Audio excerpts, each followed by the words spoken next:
फातिमा बिन इमरान खान मराठी में तकरीर पेश करेंगे। इनका इस्तकबाल जोरदार तालियों से करें।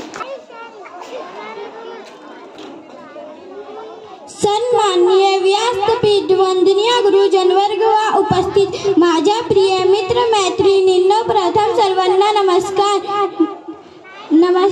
ना जातीसाठी लढले, ना धर्मासाठी लढले, शूर भारतीय वीर फकत देशासाठी लढले। आज 15 ऑगस्ट आपल्या भारतीय स्वातंत्र्य दिनाच्या हार्दिक शुभेच्छा। आपल्या भारत देश 15 ऑगस्ट 1947 रोजी इंग्रजीच्या गुलामीतून मुक्त झाला।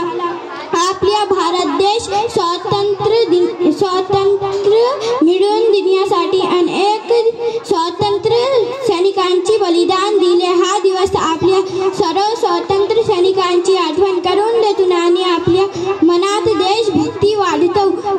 15 ऑगस्ट हा एक राष्ट्रसण आहे। या दिवशी दरवर्षी आपल्या भारत देश पंतप्रधान तिरंगा